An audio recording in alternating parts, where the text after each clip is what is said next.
We're back talking NASCAR on Proline TV for 2025. Believe it or not, yes, the 2025 season is here already. And that means I can welcome back CJ Radune from rotowire.com to the channel. How's it going, CJ? Going well. Feels like we've been off for a whole 2 or 3 days. Now we're right back at it. Pretty much. We are going to preview the Clash. And then we're also going to talk about a couple of things that find it very interesting, of course, rule changes, things of that nature to get you ready for the upcoming season, as well as how to watch NASCAR. And we're going to get a little bit of a different take, a little bit of a new way that we're going to take a look at things here this season. So I think you'll enjoy that. Don't forget, next week, that is when we are going to preview the duels and then also give our 2025 predictions. So that's coming next week. And looks like right now our recording day of the week is going to be every Wednesday for 2025, give or take some days. Obviously, we're going to have to change. But right now, Wednesdays, probably sometime in the afternoons. And then we should have the videos up and ready to go by late afternoon on Wednesdays on most weeks. And then in 2 weeks, of course, we're going to preview the Daytona 500. So, CJ, anything that has changed at all, anything that's happened since our last conversation, because keep in mind, we're going to have a link in the description from the video that has been on the channel, the first video, I believe, that we did on the channel that had to do with all of the changes, the driver changes, and all that kind of stuff. So has anything, any updates? I mean, Corey LaJoie was still a free agent when we talked last. Anything different going on? Corey LaJoie is still a free agent, and we'll be talking about him a little bit as we come up to talk about how to watch NASCAR. I think the biggest news since we last recorded or I guess maybe the biggest question that we had when we recorded was what was going to go on with that lawsuit where 23XI, et cetera, couldn't get charters. And there has been a stay that's been put in place. So in other words, those cars, those teams have those charters for 2025 until the lawsuits go through all of the processes and there's a final judgment. Okay. We don't have to worry about some great drivers missing out or having to be qualified. That said, though, Daytona is going to be really interesting because we've got a lot of people that I saw that are really good names and perhaps really good cars as well that are going as open entries, going to try to qualify their way into the race, whether that's through top speed or through the duels. And there aren't that many spots. So it's going to be really interesting to see who's able to make that field. We'll talk about that in a couple of weeks. But aside from that lawsuit issue being kind of postponed or kicked down the road, until lawsuit actually gets resolved completely, no major changes since last we got together. Okay. Yeah. I mean, that is interesting for the 500 because if you get into the 500, you have a shot. So even though it's the Super Bowl for NASCAR, it actually is almost like a true first race of the season. And that's not, I know their intention, but it sure has developed into that. And unless they want to make some changes, which would have to be with the car. I mean, what's wrong with that, right? What's wrong with making changes to the car specifically? If you have, six of those races a year. So why you do it for the road courses, don't you? Why can't you do it for the super speedways? And the Daytona 500 happens to be the biggest race of the year. You would think that would be excuse enough to make sure that the cars handled the way that they did at the zenith of watching the Daytona 500 like 10, 15 years ago. I would remind you how many times we've talked about I know. Things that NASCAR should be doing. I know. I'm bitching to the nobody. But yeah. Okay. So let's start first. Oh, wait. Okay. So let's preview this Clash. That'll take us all of about 60 seconds because there's really, I mean, you got to be nuts to put money on this race. Yeah. I mean, why? What are you going to look at the races from the last few years as if they did well in those races, then they obviously have got to do well in this race. I mean, is there any comparison at all from Los Angeles to where are we again?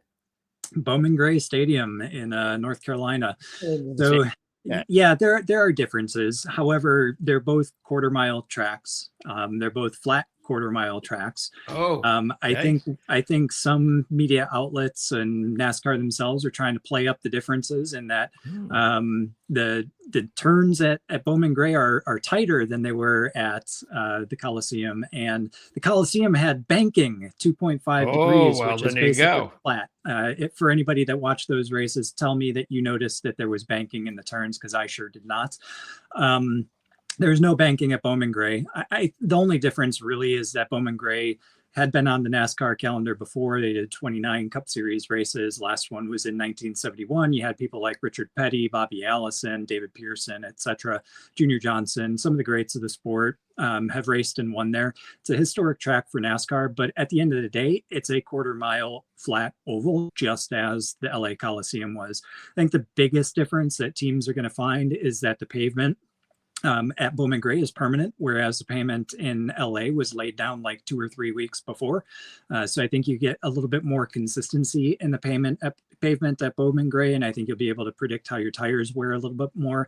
That said, that's all well and good, except for the fact that it's a flat quarter mile oval that is single file racing, and in order to make a pass, you're going to have to move somebody out of your way, and the best place to win, or the best chance to win, is going to be from starting on the front row, which is exactly what we experienced the past 3 years at LA. So for all of you that want to put money on it, wait until you see what the starting lineup for the main event Sunday night's going to be, and only then would I say go ahead and place your bets. If you have to. If you have to. I'd wait till Daytona, though. Yeah. Who's Burt Myers and Tim Brown? That's a fantastic question. No clue. Okay. It's not the football player, right? No, no. Yeah, I saw those names as I was looking through the entrance. I'm not sure I haven't had a chance yet to look through what teams they're driving for or how they're going to come through. Certainly not drivers that we would expect to be up there, like a Joey Logano, Denny Hamlin, Ryan Blaney, etc. Though. Is Logano like the obvious choice? Because once again, we're at like a new location, and he's the new location king. Yeah, I think Logano, Hamlin, maybe Christopher Bell, perhaps Kyle Larson. I think those are going to be your top 4 to choose from. And quite honestly, whichever one of them qualifies on the front row, that's the one you should go with. Okay. And if 2 of them qualify on the front row, flip a coin. If not, put money on both.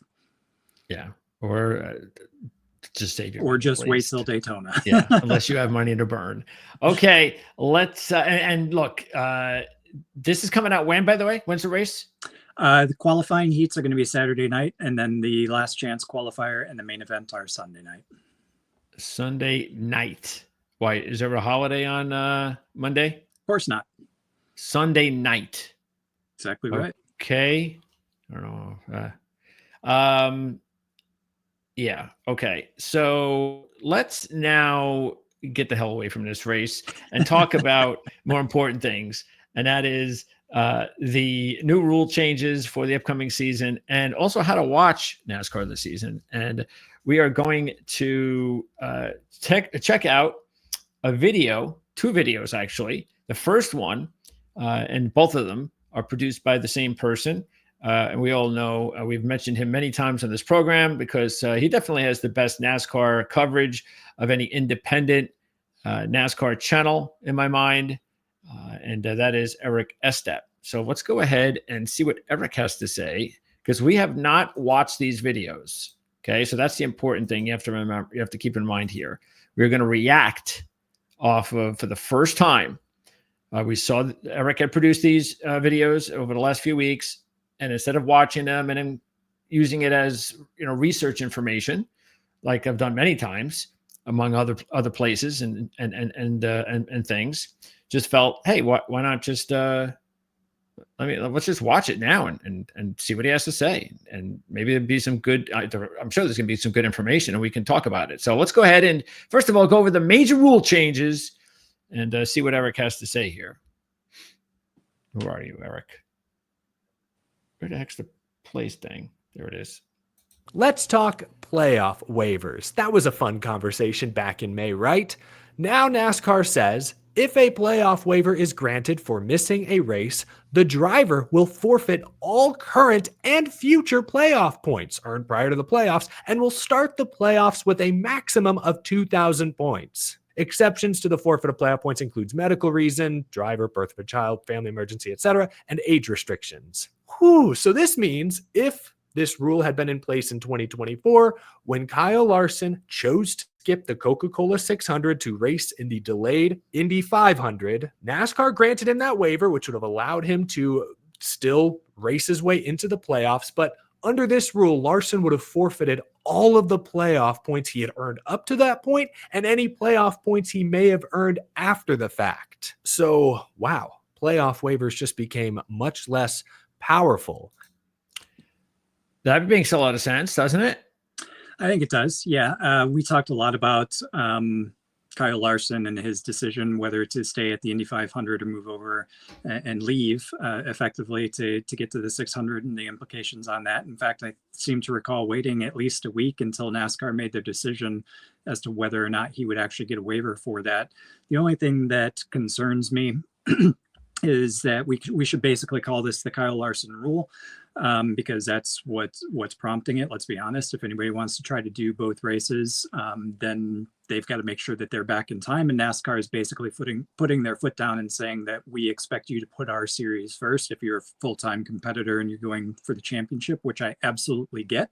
However, the question that I ask is how much great coverage did NASCAR get as a result of Kyle Larson being at the Indy 500? He's going to be doing it again.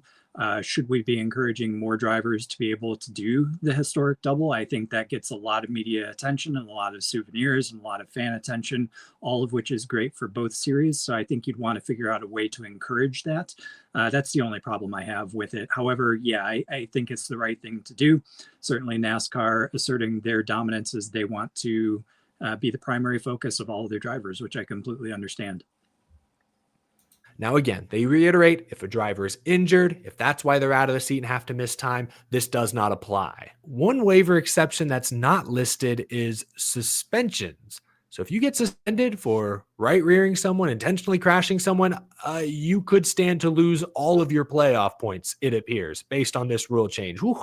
That's harsh. So if you're suspended or you choose to miss a race for a reason not listed below, you may get your playoff waiver, but you may forfeit all of your playoff points. Yeah, I think it's safe to say that if it rains in Indianapolis again this year, Kyle Larson ain't sticking around. They will be jetting him off to Charlotte as quickly as they possibly can. This is a fair compromise, in my opinion. If you really want to miss a NASCAR race for something else, you can, but you're going to pay a price.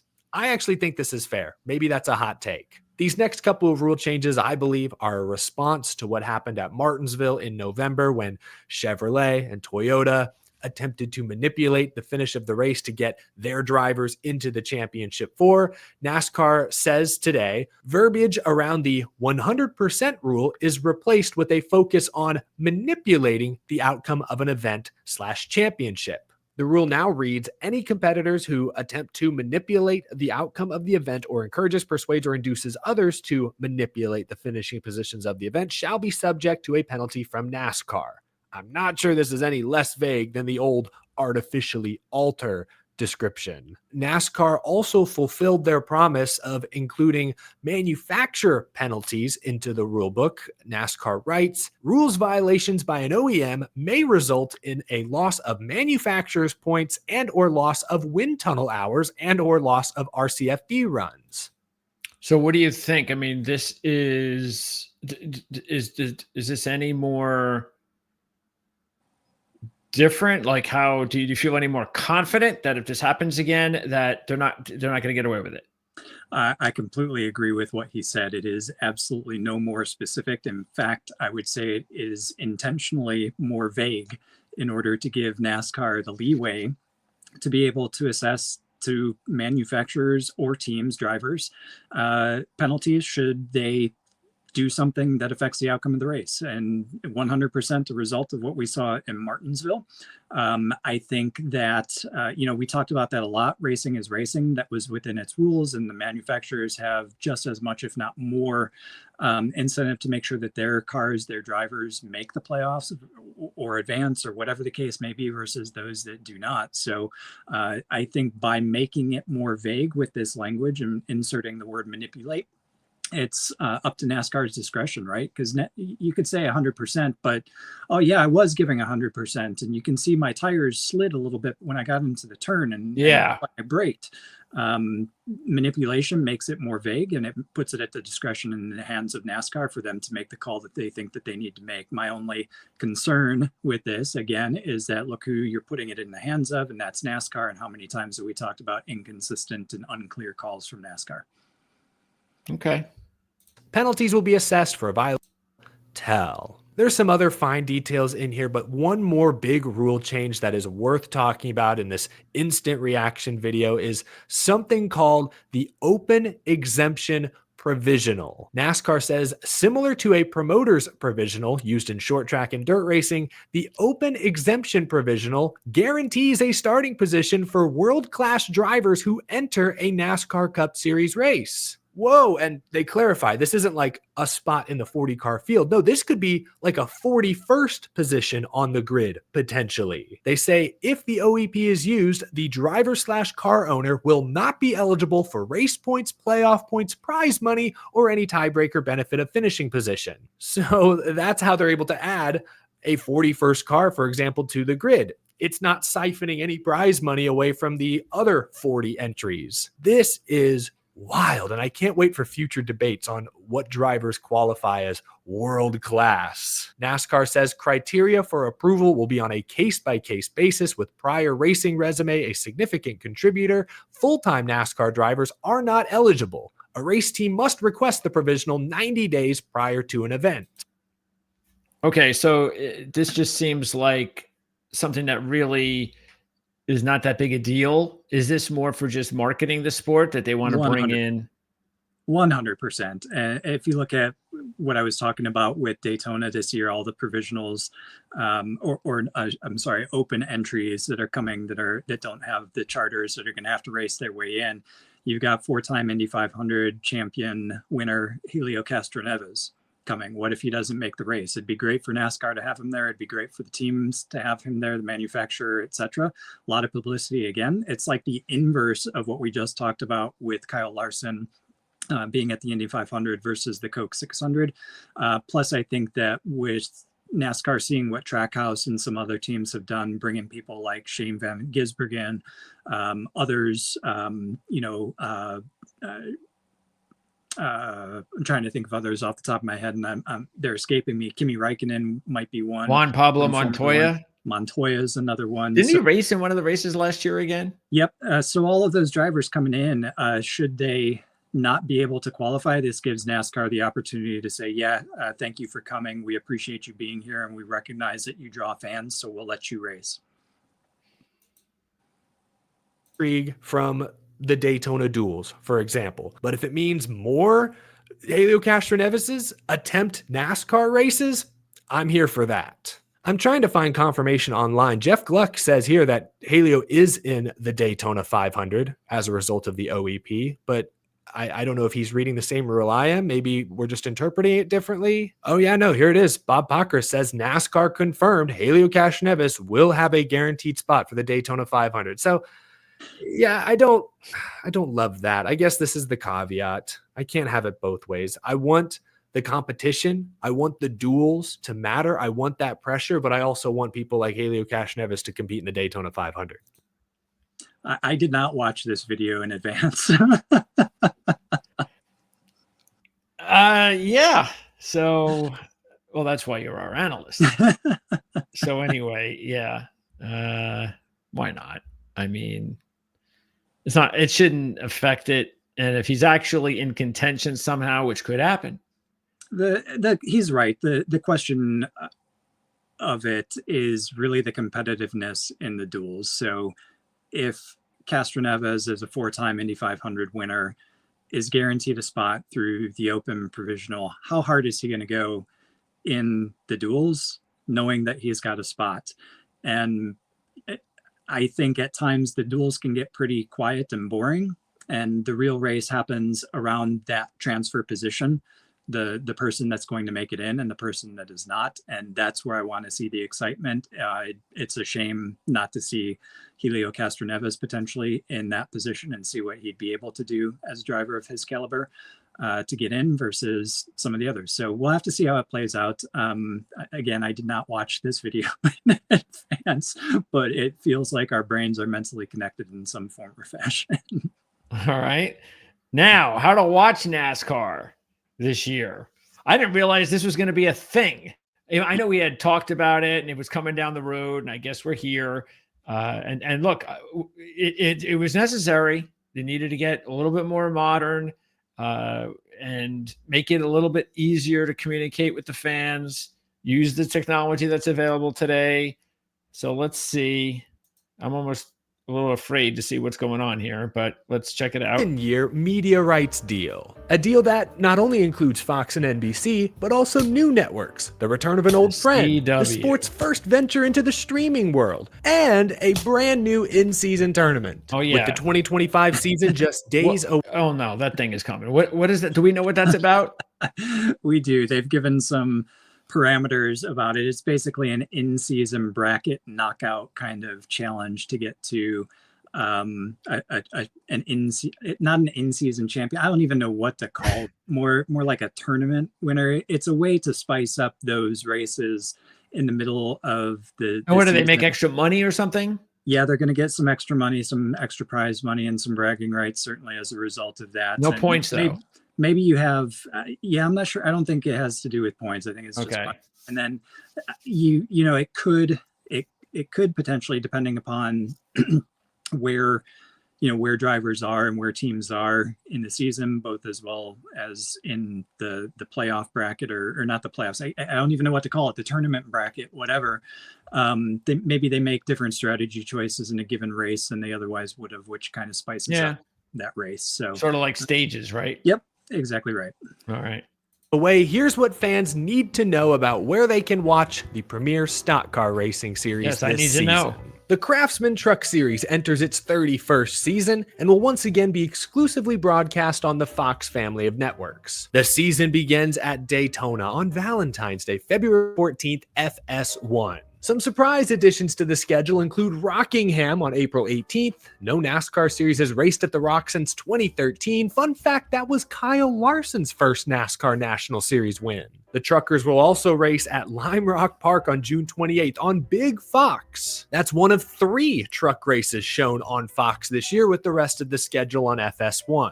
As of the recording of this video, Fox has not confirmed the broadcast booth for the Truck Series this season. Saturdays, meanwhile, will see a huge change. After a short trial run at the end of 2024, every single 2025 Xfinity Series event will be broadcast on the CW. The CW is an over-the-air broadcast channel with deals with local stations, so you do not need a cable subscription to watch. All practice, qualifying, and races will be broadcast on the CW. All right, so is that a good thing? I mean, where was it last year? Last year it was Fox, if I'm not mistaken. It might have had some split up as well. But it's not really any different. Like you said, the CW came in toward the last portion of last season. CW is basically a local channel, rebranded as CW versus the local channel. So it's kind of a national stream put through a local airwave. So everybody will be able to watch it. Everybody will be able to watch it. I basically don't see this as being very different from last year, other than the fact that, the big names like a Fox, NBC, etc. Aren't going to have those. It's going to solely be on CW.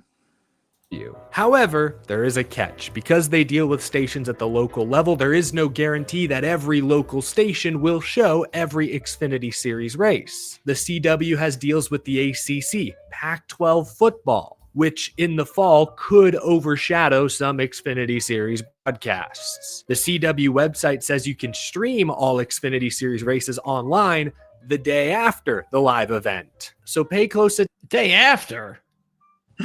This is true. This is something I didn't consider. My local area, I should say, carries CW, so it would be interesting to see, or will be interesting to see how local stations navigate those two different sports. I forget what it was.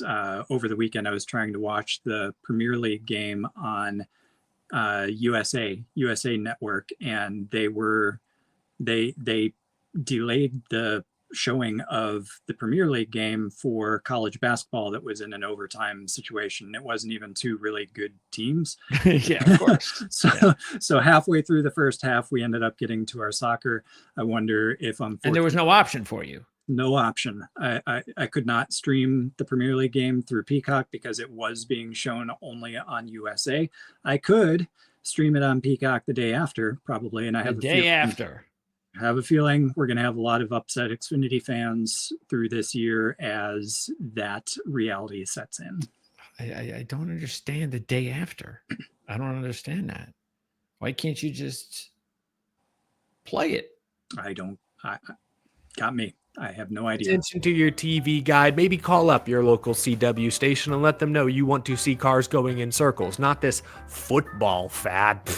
Adam Alexander will lead the broadcast booth all year long. After years with Fox Sports managing numerous part-time driver analysts, he will now work alongside Jamie McMurray, former Daytona 500 Brickyard 400 winner, and Parker Kligerman, fresh out the Xfinity Series seat and into the TV booth full-time. I like this broadcast team. It's young, should inject some new energy into the Xfinity Series, will give NASCAR's Triple League its own unique identity. I agree with what Xfinity Series team owner Tommy Joe Martin said recently. He posted, "We need people that know Xfinity racing. The CW doesn't care about how our race relates to the Cup Series. We're the premier series to our broadcast partner. We need our own style and depth to the reporting through the field. I think this is a great group to deliver that." It's worth mentioning that while the Xfinity Series will air on the CW, NASCAR Productions will actually handle most of the broadcast. Last year, NASCAR opened up a $53 million, 58,000 square foot production facility in Concord, North Carolina. The facility has 4 broadcast booths built in, meaning some races have a couple of cameras on the roof at the track covering the whole track so they can see everything without things like poles in the way. New network, new broadcast booth, possibly a new broadcast setup. The Xfinity Series will certainly look a little different in 2025.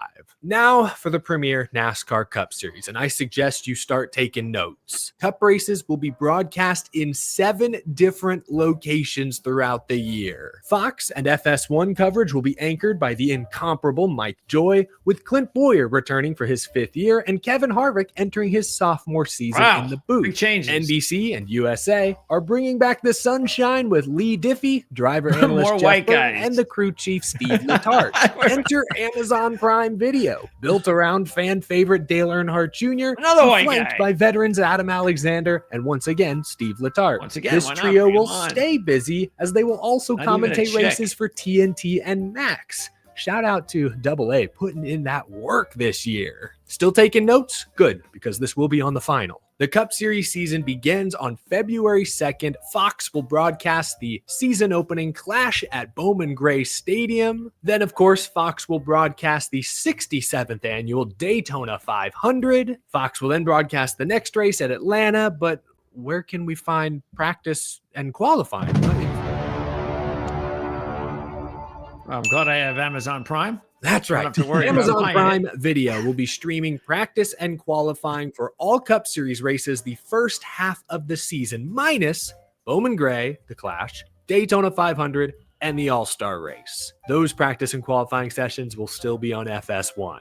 Then, for the first time in Cup Series history, 5 races will only be available on a digital streaming service. Beginning with the Coca-Cola 600 on May 25th and ending with the June 22nd race at Pocono, Amazon Prime Video will be the exclusive home for the NASCAR Cup Series. There are an estimated 180 million Americans subscribed to Amazon Prime compared to only 68 million cable subscribers clinging to the cord for dear life. It will be interesting to see if NASCAR's traditional television audience is willing to migrate to a streaming platform. An old familiar network returns for the next 5-race stretch. TNT will broadcast the Summer Atlanta race as well as what could be the final Chicago street race. Then Sonoma, Dover, finishing things up with the Brickyard 400. These races will not only be shown on TNT, a cable channel, they will also be streamed live on Max. And this 5-race stretch also features NASCAR's first ever in-season tournament. TNT must have gone down to the folks at Daytona Beach, said, hey, look at what the NBA in-season tournament did for our ratings. Can we do that here? And the Steves obliged. 32 drivers will qualify based on their results the last few races of the Amazon stretch of the schedule. They will then be placed in a bracket, assigned head-to-head matchups every week, with the better finisher each race advancing to the next round until only 2 are left at Indianapolis. The overall winner gets a cool $1 million payday. There's no larger regular season or playoff or championship implications. This is a 5-race in-season tournament that stands on its own. A new format just looking to spice up the sometimes dry summer. Is there anything that you could think of right now that this in-season tournament can screw around with your every week viewing, wagering? Again, I didn't watch this video beforehand, yet he and I seem to be quite aligned. I think he was going there next, and it's what I said earlier. I think it's the decisions that if you're in a head-to-head matchup against somebody in a race that is typically boring in the summer, when you look at places like, Dover, some of the other ones like that Pocono perhaps is in there, some of the ones that are just kind of meh, that we don't really care about. I think NASCAR wants to get a little bit more intrigue in those, and I think depending upon where a driver or team is in that head-to-head matchup and who they're going against, depending upon how they're racing that particular day, you could end up with situations where teams maybe take a few more risks than they otherwise wouldn't have in some of those races. But again, I think everybody's going to have to keep their head on their shoulders and play within reason, because you still have the playoffs and the championship to look forward to, and you don't want to throw it away if you're on the cusp of one or the other. However, if one is secure and the other is not, then you go for that one over the other. So it could have some intrigue to it. I'm not so sure it's going to be all that exciting. Yeah. Okay. Well, I guess we'll see. I mean, I certainly hope that there isn't anything possibly happen where you're watching one race and then for some reason they're doing something that could jeopardize the race in some way. I don't know. Let's hope it's the opposite. Let's hope that somehow it makes your driver more so take a chance on winning the race as opposed to, let me just get the points. Yep. So maybe it'll work to our, as far as bettors, maybe it'll work to our advantage. I hope so. Or stretch. And also, let's be honest, it's a desperate attempt by NASCAR to seriously break into the sports betting market. Oh, and before I forget, Cup Series practice and qualifying for the entire second half of the season will be broadcast on True TV on cable and Max. Look at all of these destinations to watch NASCAR. Absolutely wild. Wow. You're going to need something like this to, every week when we do our show, trust me, now, every week we are going to have to remind you where to watch practice, qualifying, in the race. That'll have to be a new segment on our show. We have to get it sponsored. Where to watch NASCAR this week, sponsored by... And all right, TV Guide. Don't forget. For streamers, NBC Sports takes over for the final 14 Cup races of the season. The push to the playoffs plus the 10-race elimination style format. The Daytona regular season finale, as well as Talladega, Martinsville, and the Phoenix Championship at the end of the year will all be on NBC. The rest will be on USA Network. So if we take a look at the full Cup Series schedule, broken into 4 segments to show the 4 different companies NASCAR is working with, every single network has a traditional crown jewel event. Now, there's no major change. Like, is there anything regarding the schedule that's a big change? I think the biggest change is probably Miami Homestead moving to number 6 on the list versus more toward the end of the year. Yeah, I think that's probably the biggest one. You still got Martinsville going into Phoenix. You got the Roval going into Las Vegas. Yeah. What are these asterisks for here?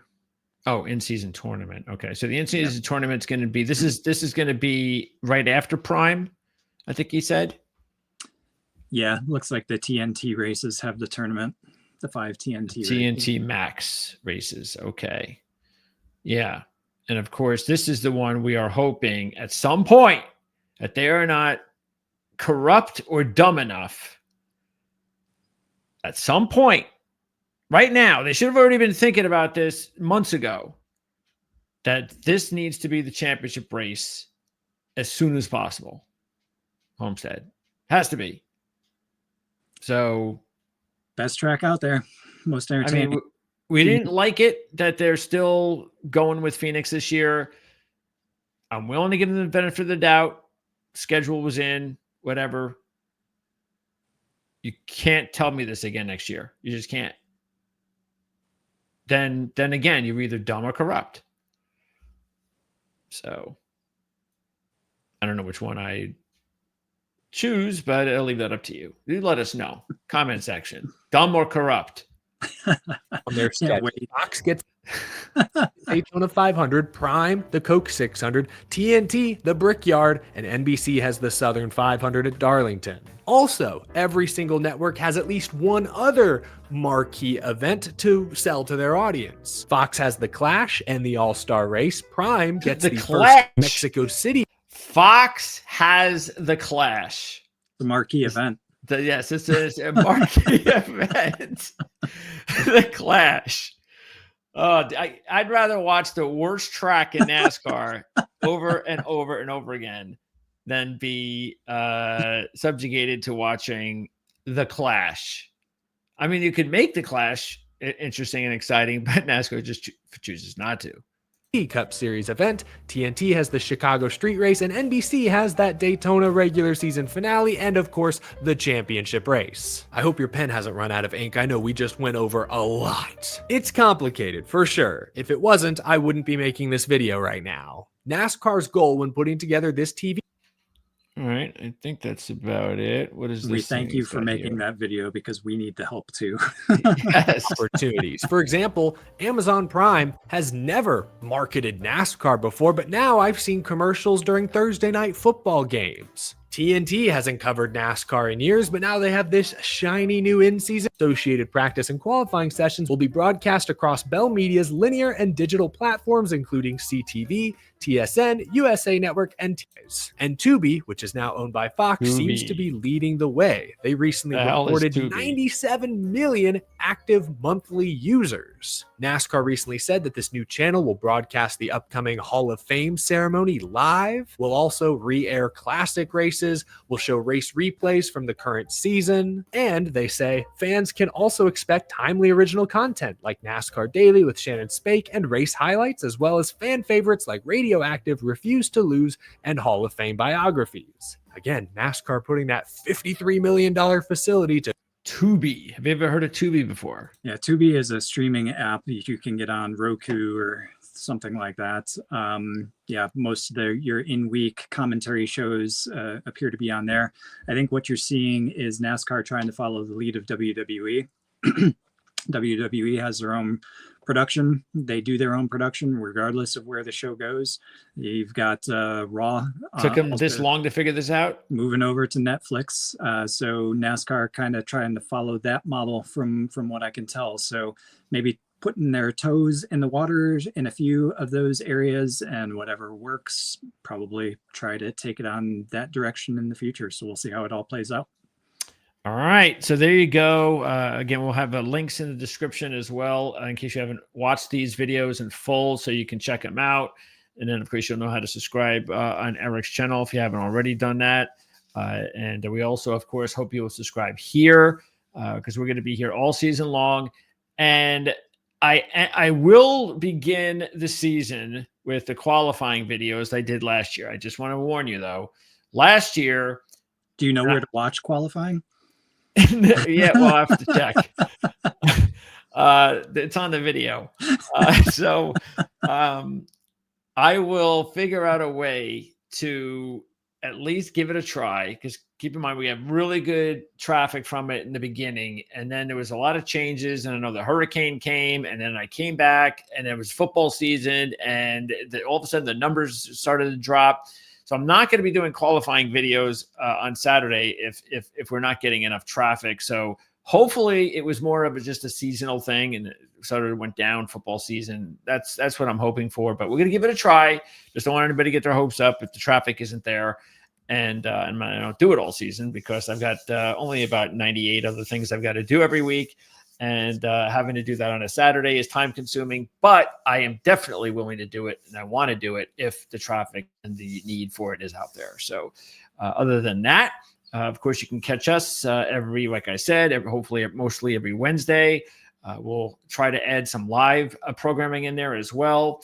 I know at some point I'd still like to be able to do some live coverage of the finish of one of these races. I don't know when we can do that. I don't know what time of year is best for you, CJ, but if we can figure out a way to do something live where we come on and interact, which of course you could see.